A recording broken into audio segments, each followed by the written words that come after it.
Boa tarde, bom dia, boa noite, bom dia, na verdade, acho que o vídeo vai sair de manhã, né, no sistema, mas, bom dia, Fer, como você está, tudo bom? Bom dia, tudo bem? Estou feliz de estar aqui. Já chamei você de Fer, desculpa a todo mundo que está assistindo, mas a Fernanda fez faculdade comigo, é uma grande amiga minha, além de uma grande profissional, ela também cometeu o erro de ser minha amiga, então, brincadeiras à parte, agradecer a sua disponibilidade, Fernanda, de conversar comigo, de a gente poder conversar um pouco com os meus estudantes. A ideia é a gente fazer uma conversa o mais construída possível. Bom, fazendo aqui as apresentações formais, Fernanda Galvão é formada em Relações Internacionais pela Universidade Estadual Paulista, Unesp Franca, junto comigo. Estudou Artes Cênicas na Universidade Federal do Estado do Rio de Janeiro, e Fundamentação em Artes Visuais na Escola de Artes Visuais do Parque Lage. Tem experiência na gestão de projetos culturais, tem atuado nos últimos 7 anos, principalmente na área de programas educativos de museus, como o Museu da Manhã, Centro Cultural do Banco do Brasil e Museu do Meio Ambiente. Atualmente é coordenadora de intercâmbio de museus do Goethe Institute, é assim que fala, Fer? Goethe Institute. É Goethe Institute, mas a gente fala aqui no Brasil Goethe. É isso aí que ela falou. Fazendo a ponte para a cooperação entre instituições na Europa e América do Sul para a reconstrução do Museu Nacional. Bom, feitas as apresentações formais, Fernanda, você pode começar falando um pouco para a gente sobre esse projeto que você faz junto ao Goethe Institute? Claro. Não, primeiro só te agradecer pelo convite, porque para mim também é um prazer. Acho que a gente, desde a faculdade, sempre teve essa preocupação em falar sobre relações internacionais, né, com os nossos projetos que a gente tinha. Então, essa é uma coisa que eu gosto muito, falar sobre RI. Sou apaixonada pela área. Então, eu vou contar um pouquinho sobre esse projeto atual que eu estou. Bom, a gente começa, na verdade, do incêndio no Museu Nacional. Acho que foi uma tragédia, não só nacional, mas mundial, que todos ficaram sabendo, né? Em 2 de setembro de 2018. Muitas pessoas se lembram o que estavam fazendo, né, nesse dia. Eu me lembro direitinho, era aniversário da minha mãe, e foi meio assustador, a gente foi vendo a televisão, esse museu pegando fogo. E a partir do dia seguinte do incêndio, a Alemanha se colocou como um grande ajudador e apoiador desses processos de reconstrução do Museu Nacional. Então, no primeiro dia, a Alemanha doou 1 milhão de euros para a reconstrução do Museu Nacional. Já existiam alguns projetos em parceria com instituições alemãs, entre o Museu Nacional, né, e essas instituições. O que aconteceu a partir desse momento foi uma intensificação desse processo, né, de auxílio, de cooperação realmente entre essas instituições. A partir daí, uma coisa que foi bastante marcante foi um grupo de instituições da Alemanha que tratam justamente sobre a questão do patrimônio e essas emergências que acontecem, né, não é só no Brasil que acontecem incêndios e situações como essas.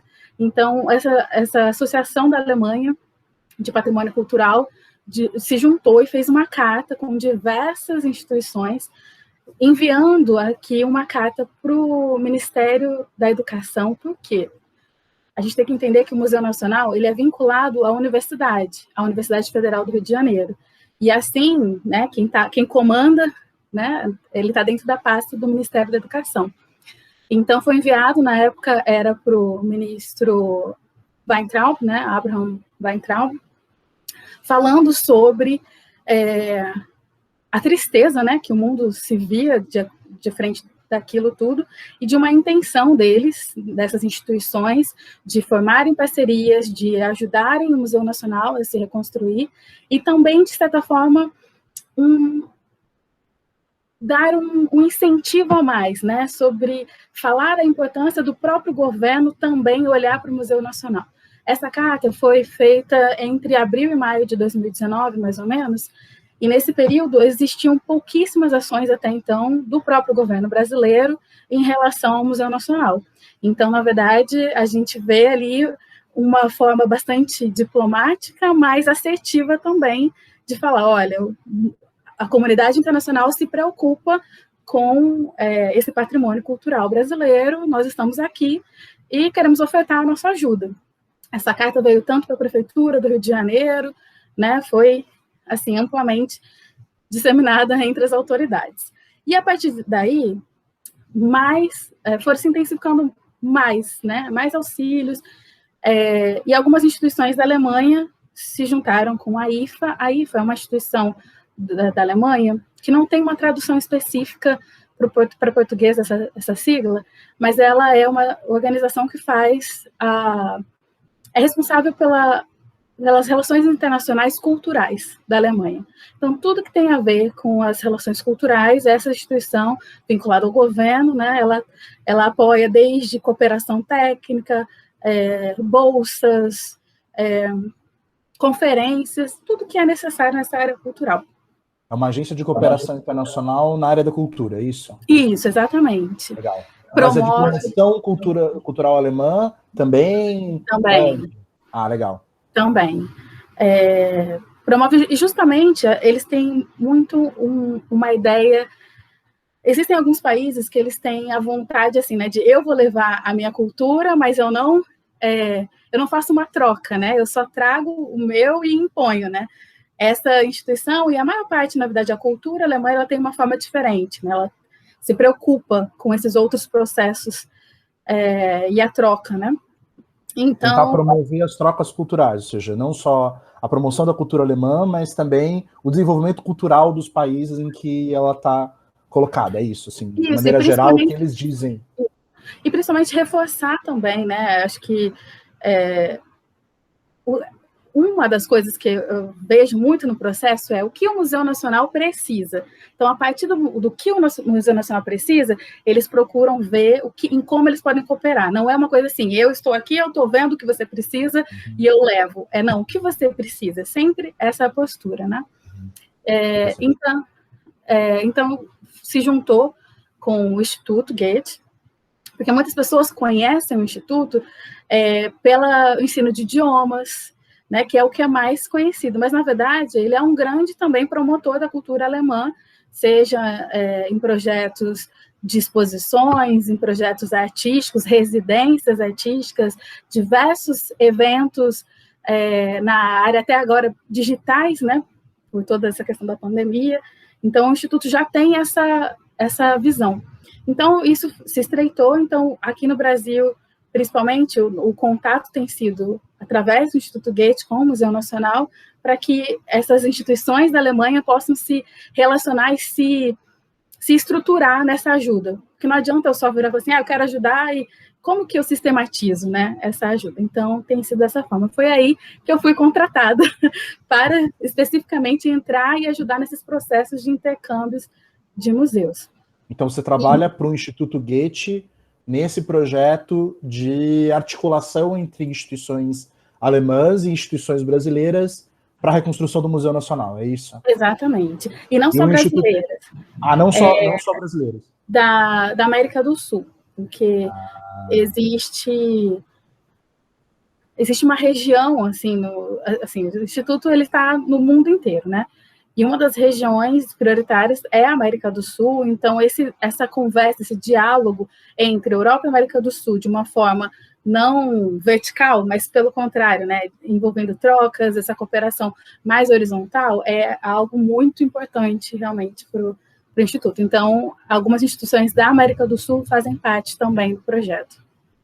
E o Instituto Goethe já estava no Brasil, ele já tinha uma estrutura no Brasil, e aí nesse processo ele aumentou essa estrutura para poder construir essa reconstrução junto com as instituições brasileiras. Exatamente. Desculpa te perguntar, Fernanda, curiosidade, onde você estava antes disso? Você foi contratada para a reconstrução do museu, é isso? Para esse projeto?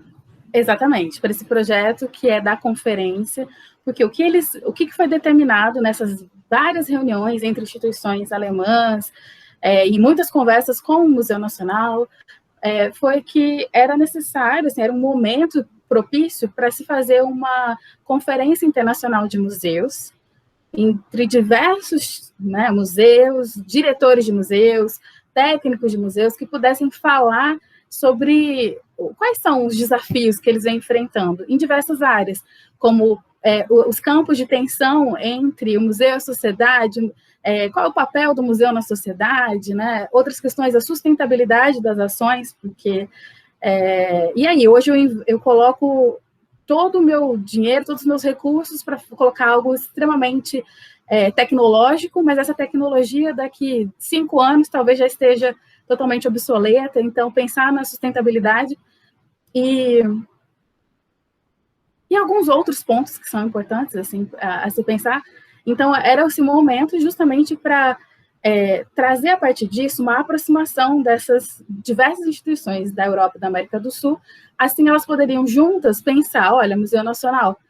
Então, a gente está fazendo essas conversas e o que eu estou percebendo que eu posso colaborar com isso. E, né, cada um colaborando, a partir daí surgiriam projetos de intercâmbios em que seriam parcerias bilaterais. Só que o que aconteceu é que veio a pandemia no meio do caminho.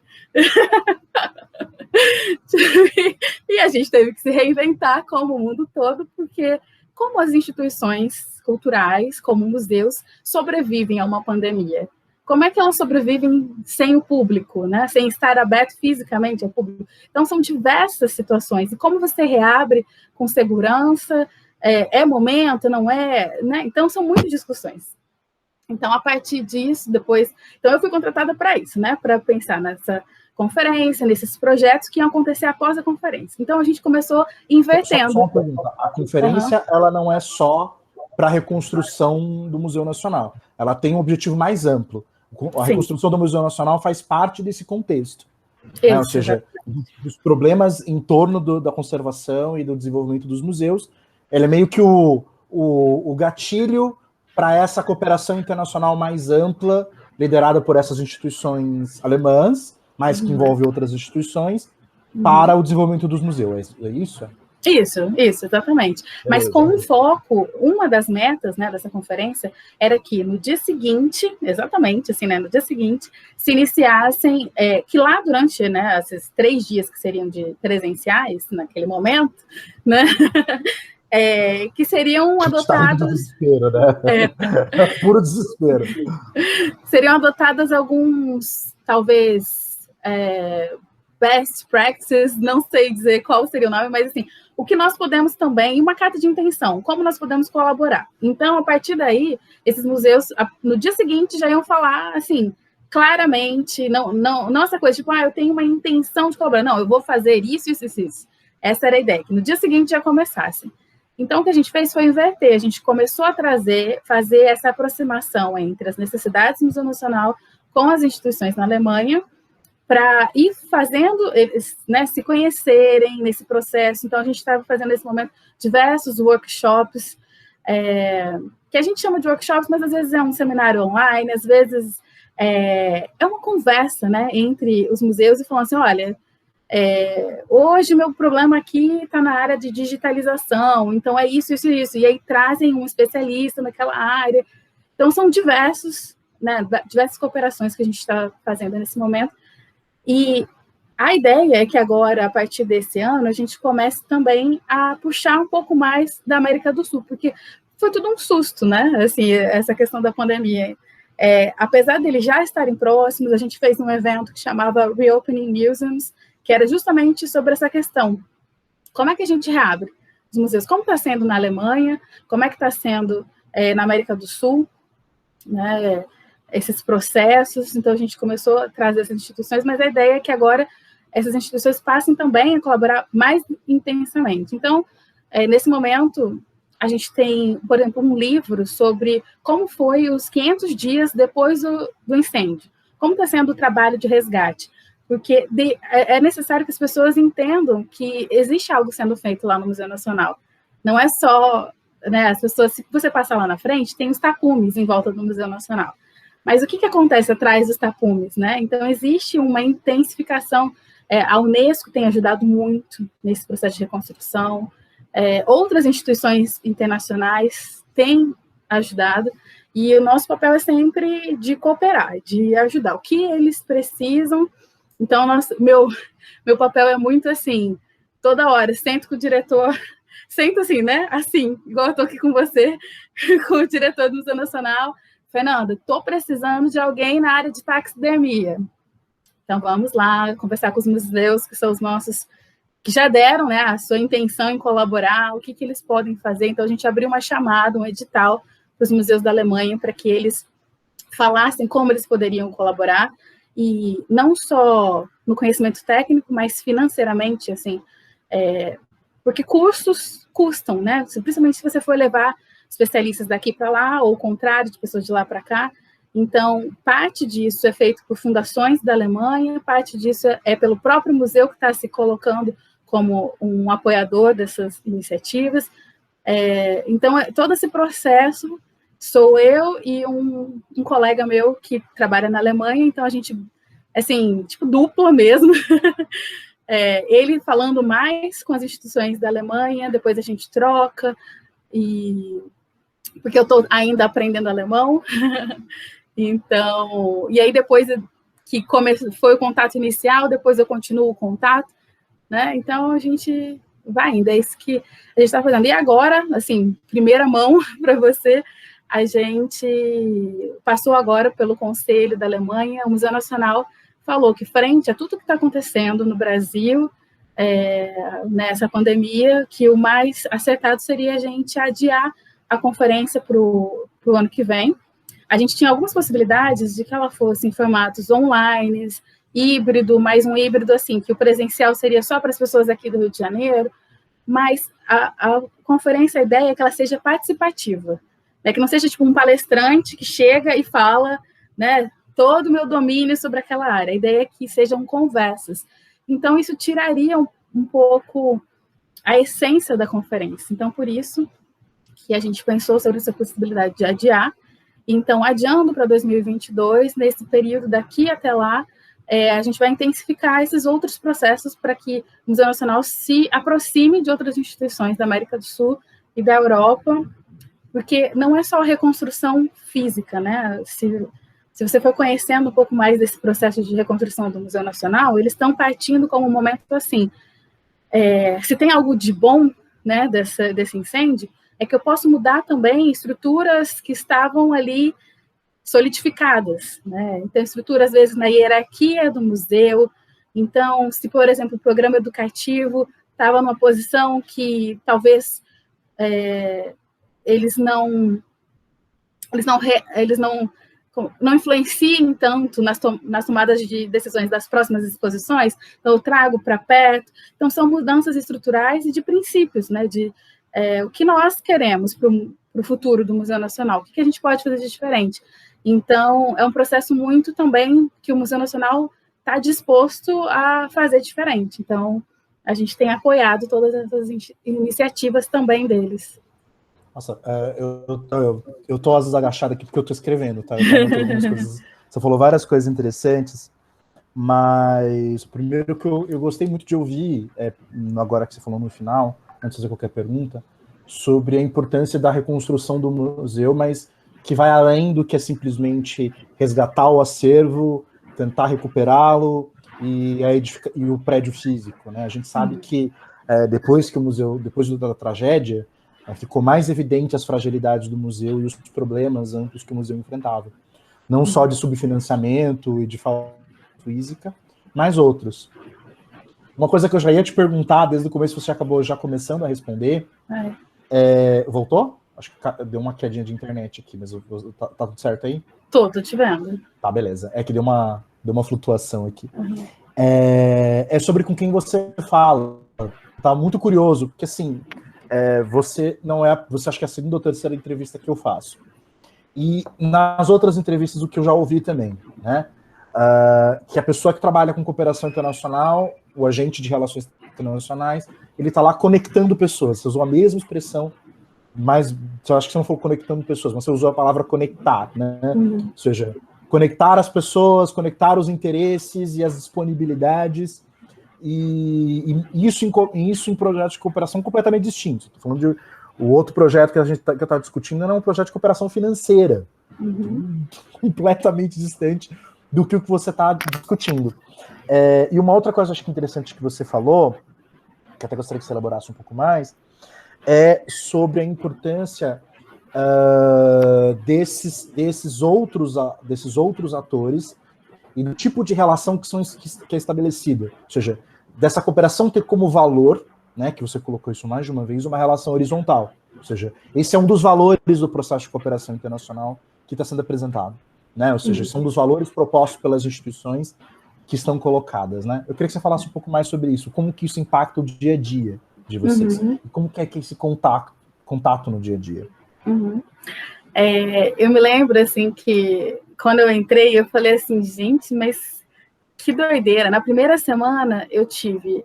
A minha primeira reunião foi com já os diretores, né? O diretor e a vice-diretora do Museu Nacional, e na mesma semana, ou talvez, tipo, na semana seguinte, eu já tive reunião com, o cônsul-geral da Alemanha, com o diretor da IFA, que estava no Ronald Gretz, que ele estava aqui por um dia e meio no Rio de Janeiro. E eu fiquei assim, gente, mas eu ainda nem sei tanto do projeto, né? Mas foi ótimo, que é aquele momento de você absorver o que essas instituições tão diferentes estão esperando, quais são as expectativas. Então, eu acho que uma das coisas que a gente aprende muito em relações internacionais, assim, muitas vezes você não está ali, você está ali para representar instituições, né? Então não é assim, a minha vontade, eu quero que o museu seja de tal forma. O que essas diversas instituições, né? Então foi um momento muito de pegar essas. Então, assim, meus contatos são com diretores de museus, com esse corpo diplomático, principalmente sediado aqui no Rio de Janeiro, né? O cônsul, o cônsul adjunto, algumas outras pessoas, com todos os diretores do Instituto que são ligados, né? Que estão ligados a esse projeto. Então, o diretor da área da América do Sul e também da Central de Munique.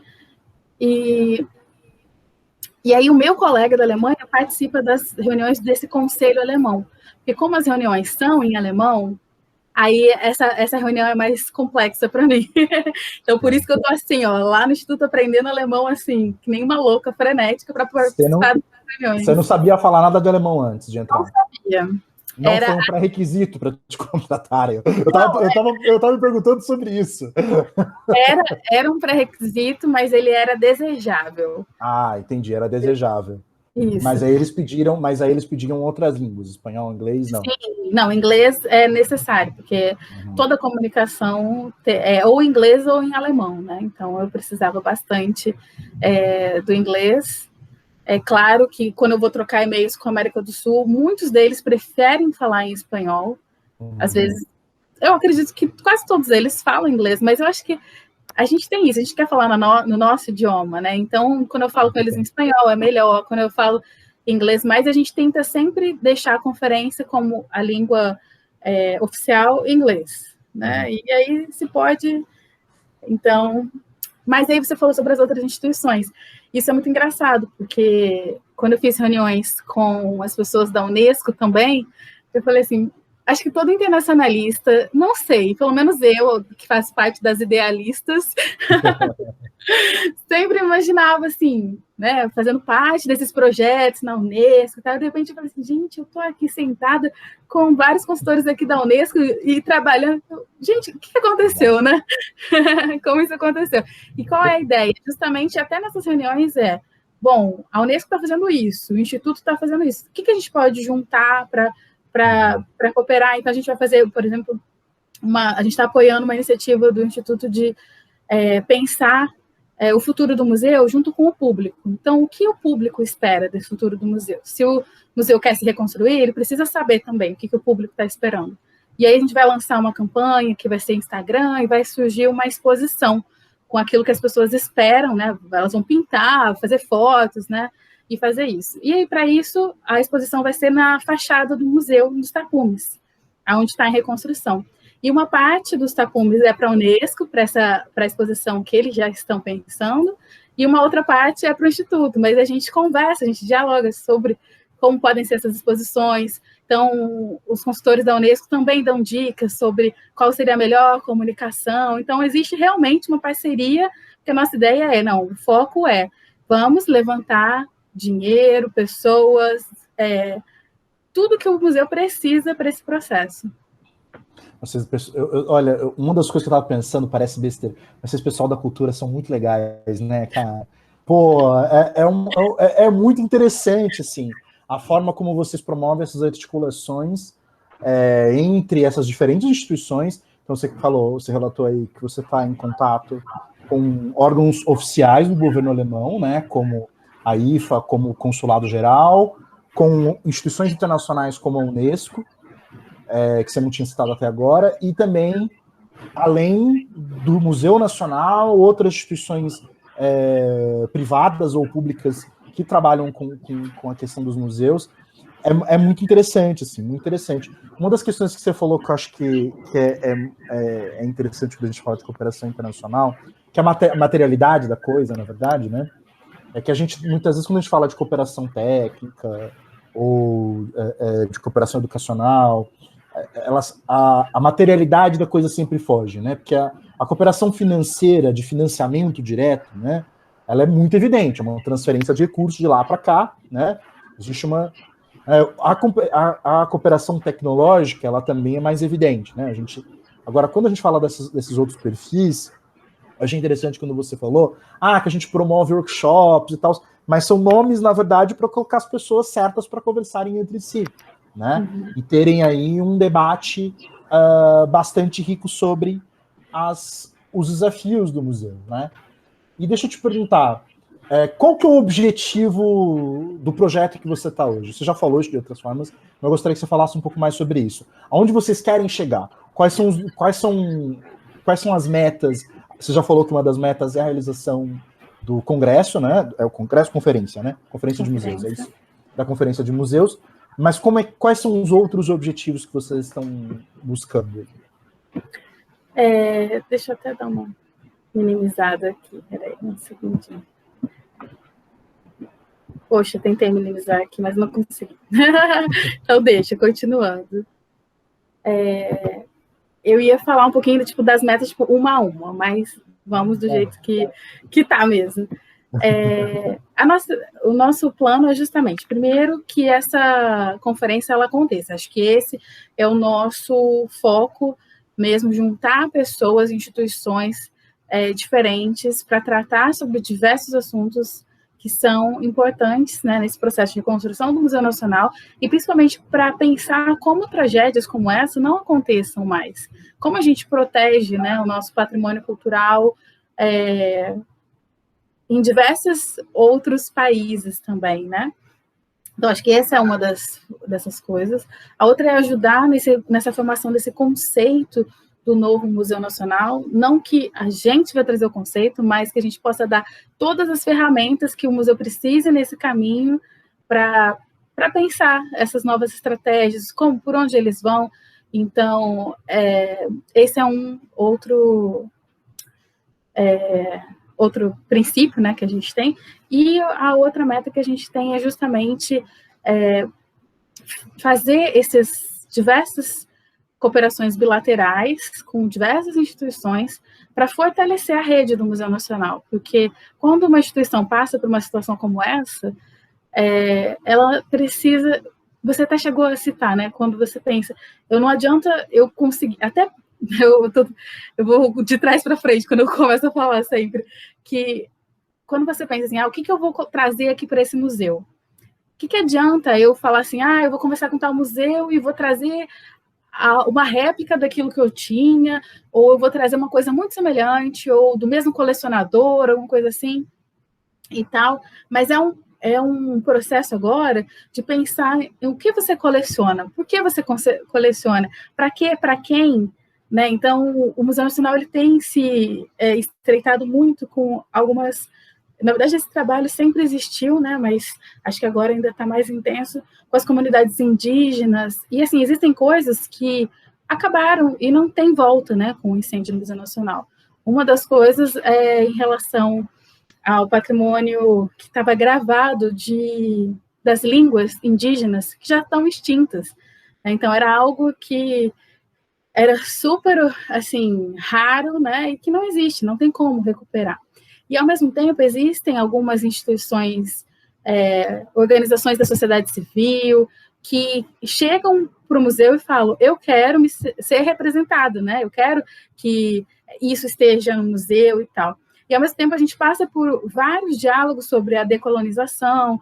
Então, você vê um movimento na Europa muito grande existem museus que estão devolvendo obras ou tratando de forma diferente. Então, por exemplo, tem um museu que recolocou totalmente diferente as coisas dentro do museu. E eles tinham, assim, objetos de tortura, eles tinham objetos caros da aristocracia europeia, de certo momento, e aí o que eles fizeram? Eles deram um outro sentido. Você entra na sala de exposição, eles colocaram um pedaço de madeira, que seria onde os escravos eram açoitados, assim, tá ali, junto com várias ferramentas, né, que eram usadas, e várias cadeiras, que eles tinham, assim, uma seção só das cadeiras mais luxuosas, né, que passaram de reis e tal, e eles colocaram todas as cadeiras mirando, né, e como elas estivessem olhando para aquilo. Quando você faz isso, você já coloca uma outra intenção, você já coloca em xeque, assim, o que a gente pode discutir dentro do museu. Então, o museu ele pode pensar que história ele quer contar, quais narrativas, né, e escolher tudo isso. Então, a gente também tem feito parte dessas discussões, assim. Então, trazer especialistas de diversas áreas para tratar, assim, o que o museu não gostaria de se ver atrelado, assim, né? Porque você pode ter aquele objeto, que foi um objeto talvez de dor para várias, sei lá, para várias pessoas, mas você pode usar isso trazendo essa pessoa para perto, para que ela conte a história dela e essa história possa ser também colocada no museu, né? Então, a gente tem feito muito essa aproximação com pessoas que trazem esses questionamentos.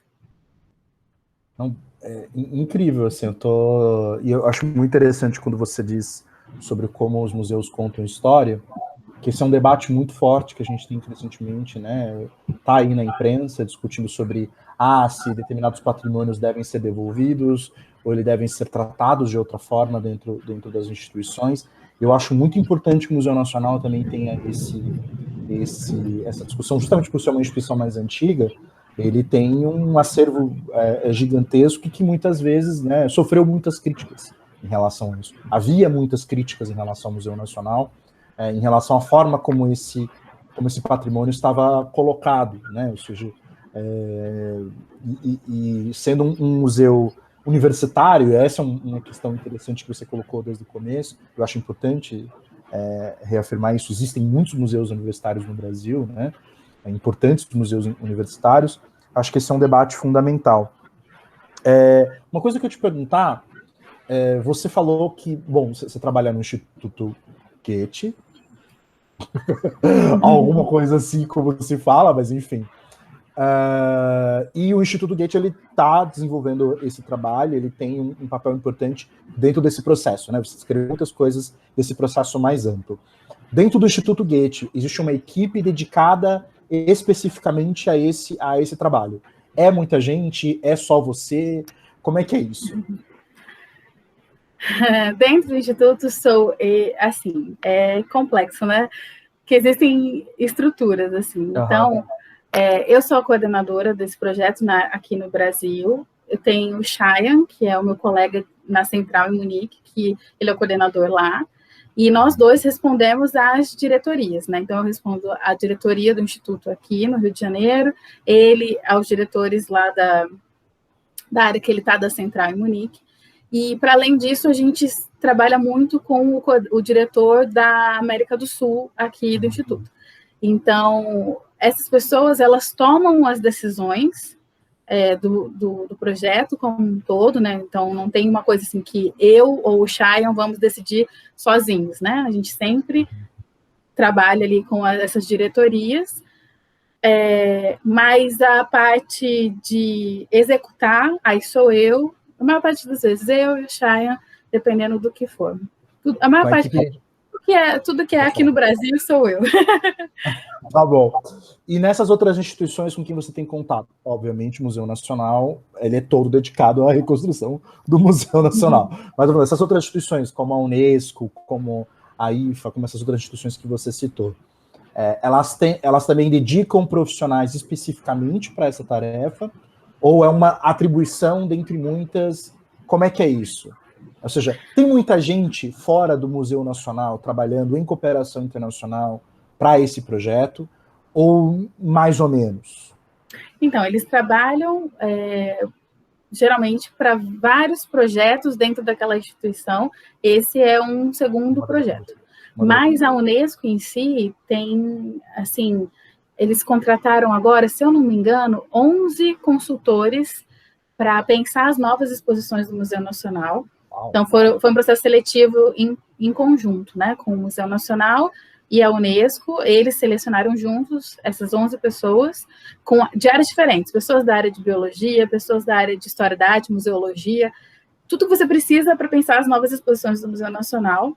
E aí é a Unesco, pelo que eu entendi, né, posso estar falando alguma besteira, mas é a Unesco que financia, né, tudo isso, porque o Museu Nacional, ele, sendo um local público, né, que as pessoas são concursadas e tal, então é diferente, eles não conseguem contratar pessoas especialistas naquilo, né, assim, naquela área específica.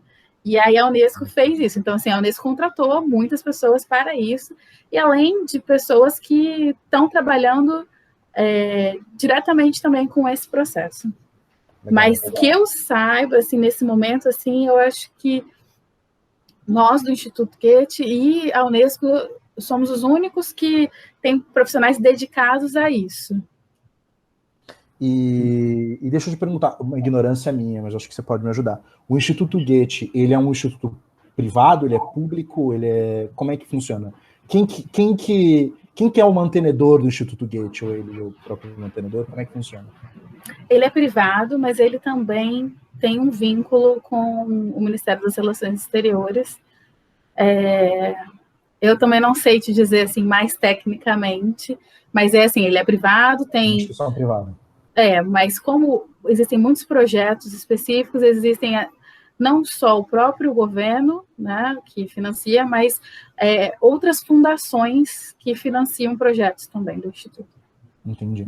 Mas, de qualquer maneira, é uma instituição privada trabalhando em parceria com instituições públicas e outras instituições privadas para desenvolver esse projeto. Isso. Então, só para a gente falar um pouquinho mais sobre isso. Então, no seu dia, basicamente, eu não sei, com quem você fala e que tipo de problema você encontra? Eu acho que isso é uma pergunta importante para a gente ter uma materialidade. Você falou que você conversa com essas instituições, né? Qual o tipo de desafio do seu dia a dia? Ou seja, quais desafios que o Instituto Goethe encontra nesse processo de cooperação para a reconstrução do Museu Nacional e para outros processos que você descreveu de fortalecimento dos museus? Eu acho que, assim, os principais... Na verdade, sim, existe uma intenção muito grande de todos os lados que isso aconteça, né? Seja por parte do Instituto, por parte do Museu Nacional e das instituições. Mas eu acho que todo mundo, como você falou, né, sobre essa... ter essa pessoa dedicada a este projeto. Então, todas as instituições estão acumulando muitas coisas para se fazer, né? E principalmente o Museu Nacional, nesse processo de reconstrução, estão sendo formadas as comissões internas, né, de reconstrução. Então, a pessoa, geralmente, ela é pesquisadora, ela está numa comissão da reconstrução. Então, são tantas coisas que, às vezes, as pessoas estão cansadas, né, com muitas atribuições. Então, meu papel, muitas vezes, é realmente de conectar essas pessoas diferentes na hora certa, né? Assim, então, às vezes, tem, acho que dificuldades de horário, de agenda. Às vezes, eu tenho que cobrar pessoas que eu me sentiria um pouco assim, sabe? De cobrar. E aí eu preciso cobrar essas pessoas. Então, assim, para que as coisas aconteçam, às vezes eu preciso fazer alguns papéis, assim, e muito também... vou usar essa palavra, mas me entenda, que é muito diplomático muitas vezes, porque eu realmente não posso,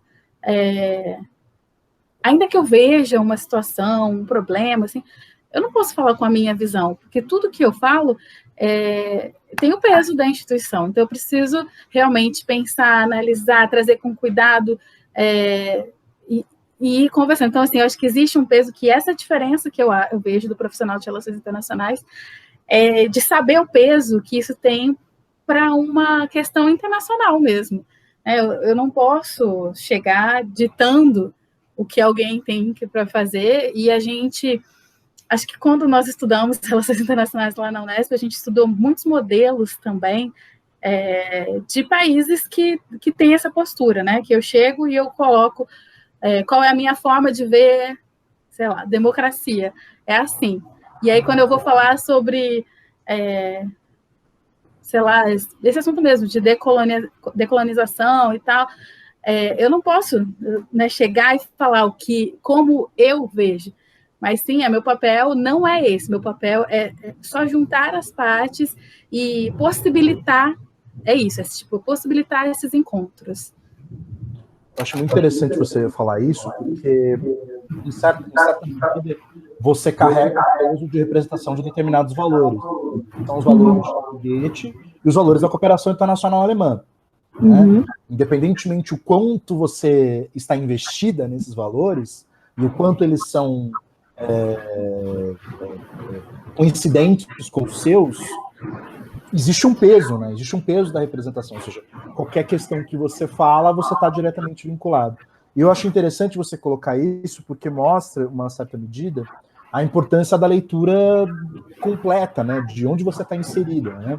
Eu achei interessante você falar agora, isso é uma das questões que a gente desenvolve muito em relações internacionais, e que eu acho importante você dizer, porque tem muita conexão com essa visão, olha, eu estou trabalhando aqui num projeto, no Museu Nacional, a partir do Instituto Goethe, mas eu sei que isso está vinculado à política externa alemã, e eu sei que isso tem uma vinculação à estrutura de museus no Brasil, e as estruturas de museus na Alemanha que são completamente diferentes, e os impactos de cada pequena ação que eu tomo, né? Eu acho muito interessante você colocar isso, porque é um ponto importante. E até um exemplo, assim, em alguns momentos, alguém do Museu Nacional pode me pedir, assim, olha, vocês precisam se posicionar de acordo com tal situação, né? E aí, nós não podemos nos posicionar, porque quando a gente se posiciona, a gente está levando o governo alemão a se posicionar naquela situação. Então, algumas coisas são bem delicadas, assim, são questões políticas, e a gente precisa sempre analisar e ponderar. E acho que essa é a diferença de uma pessoa que fez relações internacionais. Muitos, talvez, não teriam essa mesma visão de analisar os discursos e saber que está entrando, talvez, numa cilada sem querer, né? Não, mas é verdade, eu acho interessante você colocar. E você consegue enxergar hoje no seu trabalho outras questões que para você, outras habilidades e outros conhecimentos que você desenvolveu ao ter uma formação em relações internacionais que para você são importantes hoje?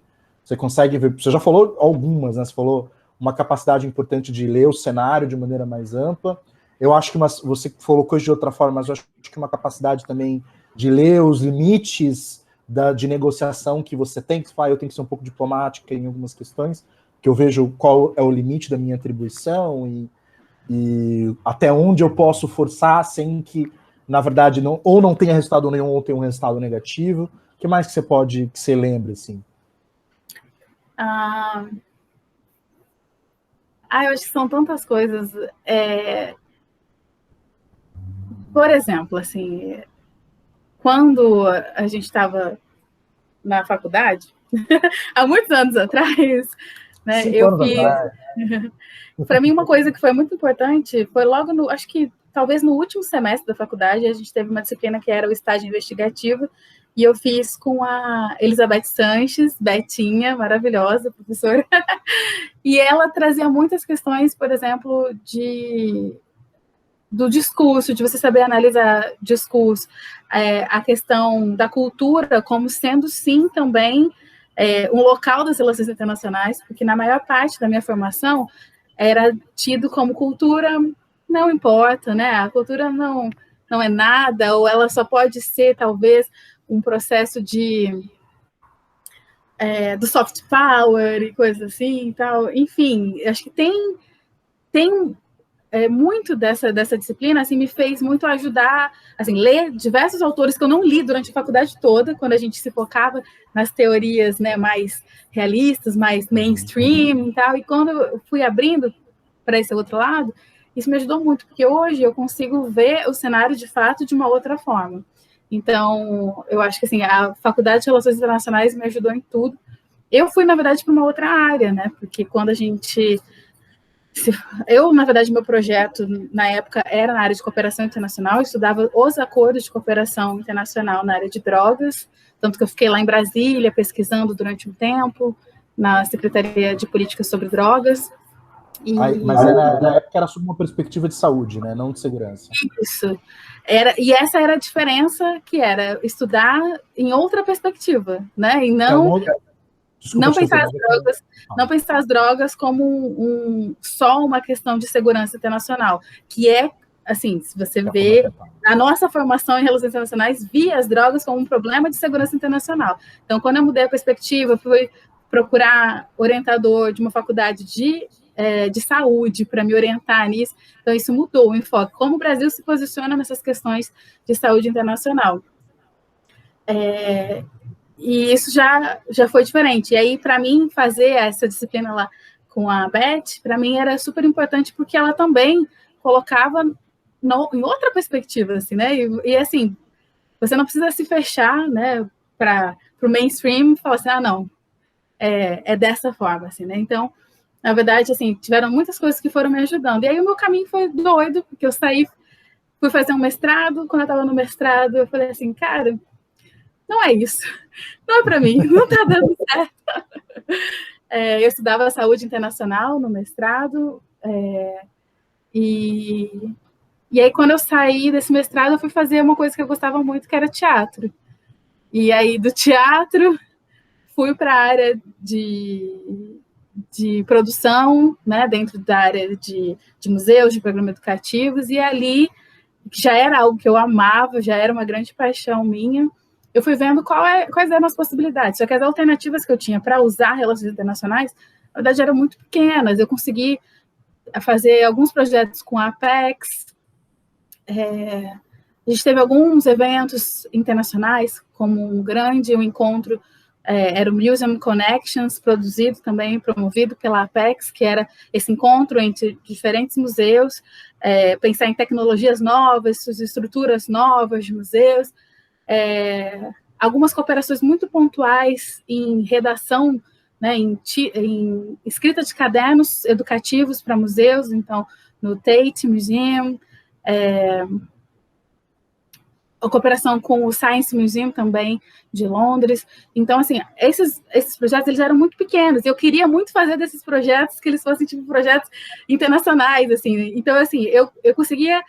Acho que essa minha visão de relações internacionais, eu sempre consegui achar uma entradinha, assim, mas não tão forte quanto nesse projeto, que aí eu trabalho realmente diretamente com isso. E você foi a partir desse interesse pelo teatro, na verdade, pelo que você me falou, você tinha vontade de curiosidade pelo mundo do teatro, você entrou pelo lugar da produção, né? Pelo espaço da produção, e você acabou se ambientando cada vez mais com a área cultural, e foi parar na área de museus, né? Como é que você foi parar na área de museus? Porque, assim, deixa eu colocar para você, assim, né? Quando a gente foi conversar hoje, você colocou assim, que atuado há 7 anos, eu fui ver que você está há 7 anos trabalhando com museus. E nós somos amigos, como que a Fernanda está há 7 anos trabalhando com museu? Como é que isso aconteceu, né? Você falou que foi pelo campo da educação, eu gostaria que você falasse um pouco mais sobre isso, como que isso conecta até você chegar onde é que você está agora.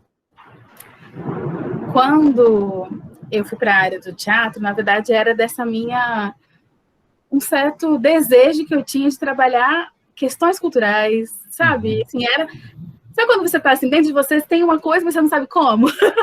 Era isso, assim, né? Era esse desejo. Aí, lá eu fui me aproximando das disciplinas de teoria estética do teatro, e teoria estética entra, assim, muita coisa que a gente aprendeu em relações internacionais, porque você vai usar os mesmos autores que pensam as relações, mas talvez entre seres humanos agora, né, tipo, e não ali entre entes internacionais, né, e tal. Então, assim, eu comecei a ter várias viagens muito loucas, assim. E uma das coisas que eu sempre gostei eram museus, e eu comecei a procurar estágio nessa área. Eu trabalhava para me manter aqui no Rio de Janeiro, né? E aí eu trabalhava no Outback, que inclusive, quer queira que não, é muito engraçado. Né? Outback, um restaurante, eu era treinadora das recepcionistas, né? Das hostes. Eu precisava ter uma visão também global do que está acontecendo e o que vai acontecer depois, sabe? Você sempre essa coisa aqui, o que vai acontecer depois e tal. Isso me ajudou muito para a área de produção, de você ser ágil, de pensar no que vai acontecer depois e tal. Aí foi quando eu, pedindo um estágio, eu consegui passar para ser estagiária do Museu do Meio Ambiente, e uma semana... Não, eu entrei para ser estagiária do Museu do Amanhã. Aí, quando eu fiquei lá 2 semanas...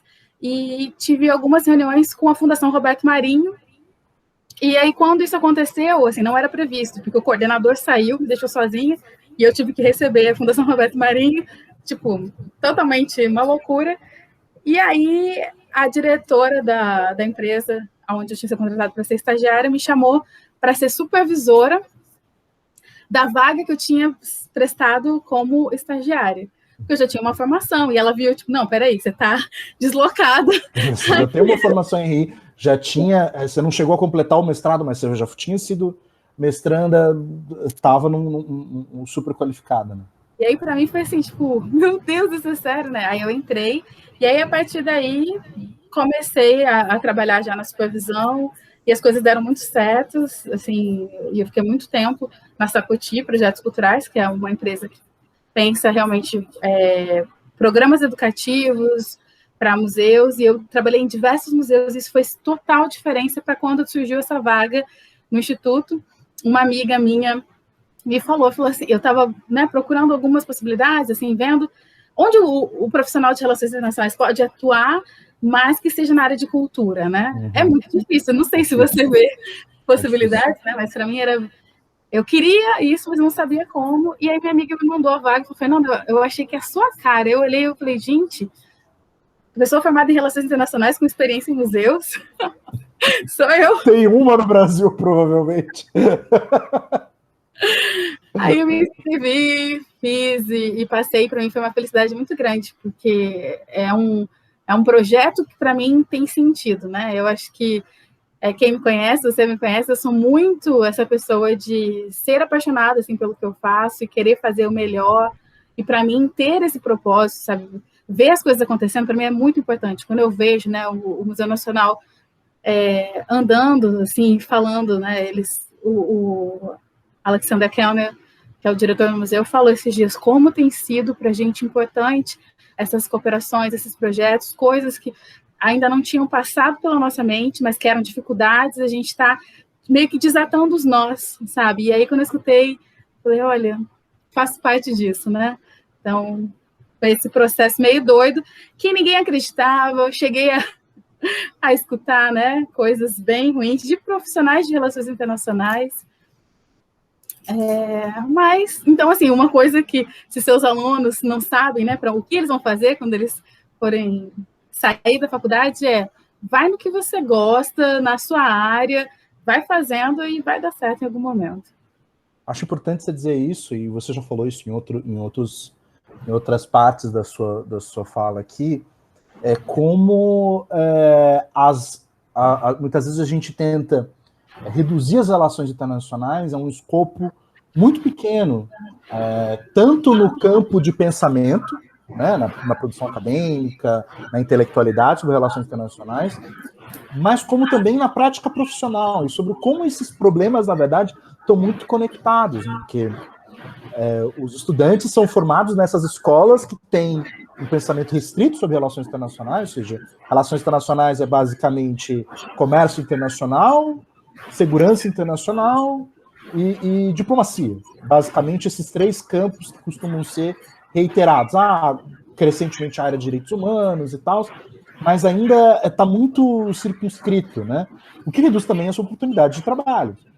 Eu achei importante quando você falou que quando você saiu da graduação você já pensava na área da saúde, você fez estágio na Secretaria de Antidrogas da Presidência, não foi isso? Isso, antigamente chamava antidrogas, passou a chamar de política sobre drogas. E eu acho importante você colocar isso, porque, na verdade, é um desafio duplo, né? Seja dos profissionais, de entenderem essa amplitude, né? De como existem muito mais espaços e muito mais contribuições possíveis, né?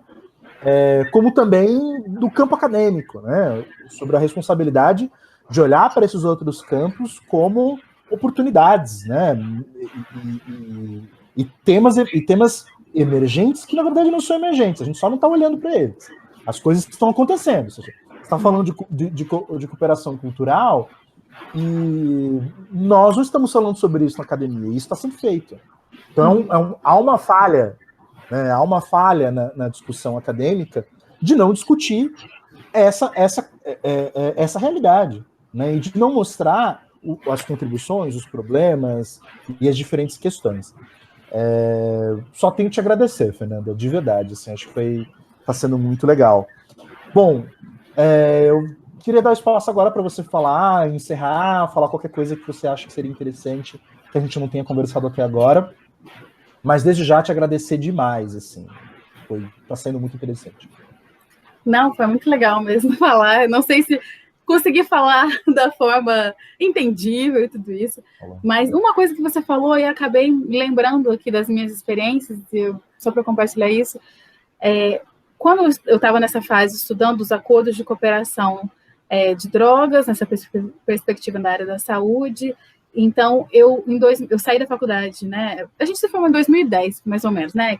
Final de 2009, janeiro de 2010. 2015. E aí, nesse mesmo ano, em 2010, eu participei de um congresso internacional que era da ONU, que aconteceu aqui no Rio de Janeiro, que vieram diversos chefes de Estado, foi, assim, uma experiência muito interessante. E naquela época eu teve uma palestra que falava especificamente sobre como estava a cooperação internacional em relação à saúde. E aí, quando chegou no final, era o ministro da ABC, né, da Agência Brasileira de Cooperação, que foi uma das pessoas que estava falando.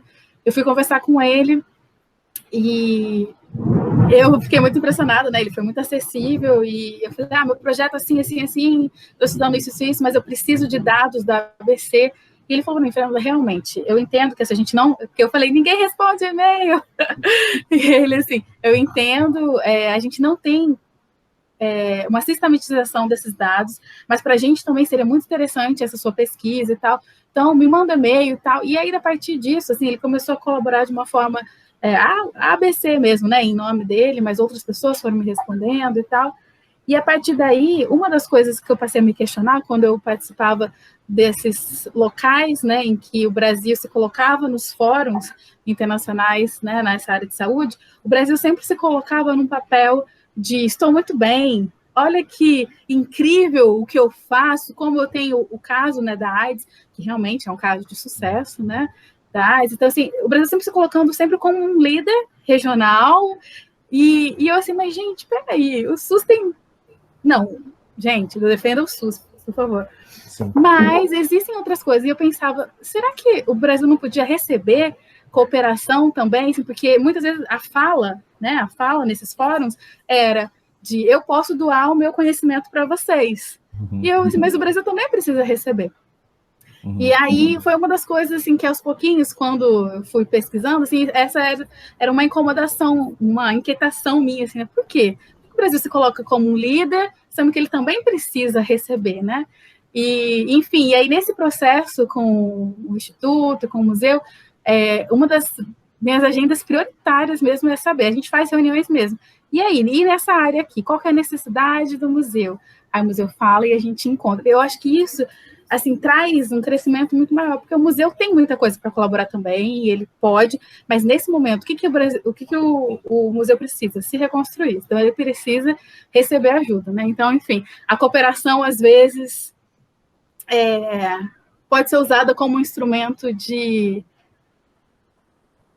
poder também, né? Sim. Enfim, É só uma coisa que veio na minha cabeça. Muito obrigado por fazer esse comentário, porque eu acho que ele ajuda a gente a ler várias questões, assim, desde da falta de dados de informação, que assim, é algo que eu já presenciei no meu contato com as instituições do governo federal, em especial do MRE, mas você falou do caso da ABC especificamente, que é um braço da MRE, mas existe uma carência de informação e de dados sistematizados sobre uma série de questões relacionadas às relações internacionais do Brasil, em especial nesses temas não centrais. Assim. Se você vai procurar dados sobre comércio internacional, a diplomacia tem, porque eles têm os contatos eles têm as formas de conseguir esses dados, né? Mas se a gente vai falar de saúde, como você foi procurar, se a gente falar de educação, como é que eu fui procurar, ou a gente vai falar de cultura, que é que você está trabalhando, existe um vazio importante. E a outra, eu acho que a questão, a principal mensagem que você passou, é como muitas vezes o direcionamento estratégico da cooperação internacional, ele pode limitar os efeitos práticos, né? Ou seja, ele pode limitar os efeitos práticos em formulação de política pública, né? Que é basicamente isso que a gente está discutindo. E o que eu conseguia ver eram, beleza, nós temos diversos acordos bilaterais, mas que projetos estão surgindo desses acordos bilaterais? Então, eu faço uma agenda que eu preciso me aproximar de países de comunidade de língua portuguesa, eu preciso me aproximar de tais países, e aí eu faço os acordos e os protocolos todos de entendimento, tudo que precisa, mas e o projeto? E a ponta, né, disso? Como que isso se dá? Então, assim, são questionamentos assim, para se pensar, que foi quando você me convidou, eu falei assim, olha, eu posso falar sobre a cooperação na área de cultura, mas não é daquela forma que passa pelos processos todos, a cooperação através da ABC e tal, que é diferente, né? Eu acho importantíssimo você falar isso, porque muitas vezes os manuais de cooperação internacional, os poucos que existem, eles acabam colocando, no caso brasileiro, o Itamaraty e a Agência Brasileira de Cooperação como intermediários obrigatórios, né? E claro que a ABC tem um papel importante, em especial em determinados perfis de cooperação internacional, mas as instituições muitas vezes têm um papel muito mais rico e muito mais direto de realização dessas iniciativas do que do que diplomacia, né? Ou seja, quando você apresenta, por exemplo, o que você colocou para a gente hoje, a iniciativa direta de um grupo de instituições vinculadas à área cultural em contribuir com a reconstrução do Museu Nacional e, a partir disso, estabelecer mesmo uma rede de contatos e uma rede de iniciativas de cooperação internacional na área de museus. Justamente porque, me corrija se eu tiver entendido errado, mas esse evento trágico que foi o incêndio do Museu Nacional, ele despertou a atenção, tipo, há um problema real com os museus pelo mundo, né? E há um problema muito grave com o patrimônio histórico pelo mundo e com os museus de maneira geral.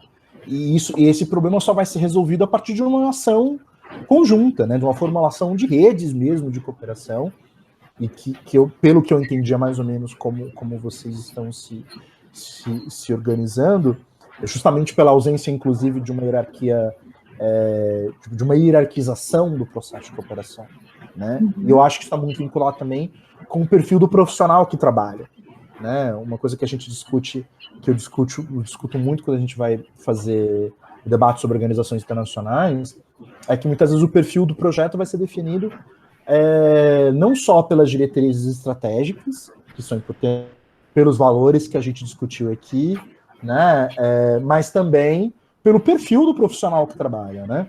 Você é um profissional de relações internacionais, mas você está há um bom tempo trabalhando com cultura e museus, então a sua leitura sobre o processo de cooperação é muito diferente de uma pessoa que trabalha com cooperação em segurança, com cooperação militar, né? É muito diferente a sua concepção sobre as relações internacionais. Isso é inevitável, né? E eu acho até saudável, na verdade. Acho muito rico, acho muito rico. Eu tô aqui tentado a gente fazer uma segunda conversa só sobre cooperação em saúde, tá? Tô ficando ainda muito tem isso, tentado tem pra gente... Você abriu, assim, um campo de debates muito rico. Bom, Fernanda, te agradecer demais. Eu acho que para mim, foi muito enriquecedor. Eu acredito que para os estudantes também será. É uma pena a gente não estar podendo fazer isso, eu não estar não estar na sala de aula com os meus estudantes e você fisicamente presente, ou presente, mesmo que seja digital, mas com a gente poder construir um debate conjunto. A gente sabe que essa é mais uma das limitações do ensino remoto e do período da pandemia, mas já fica aqui o pré-convite para quando a gente ter aulas presenciais, a gente poder debater, né, novamente com os estudantes. Acho que eles teriam outras perguntas, inclusive mais interessantes que as minhas, mas de qualquer maneira te agradecer demais. Acho que para mim foi muito rico, e é isso, espero te ver em breve. Sinta-se abraçado. Eu também. Então, assim, ó, se surgir dúvidas, pode dar meu e-mail, estou super disponível, adoro esse contato. Talvez eu não saiba muitas coisas técnicas, não, mas eu posso ajudar no que eu puder, assim, né? No que eu sei. Então, obrigada pela oportunidade também. Eu que agradeço, Fernanda. Muito, muito obrigado mesmo. Bom, pessoal, é isso. Ficamos por aqui hoje e fiquem em casa, usem máscara, álcool gel, se cuidem e até breve.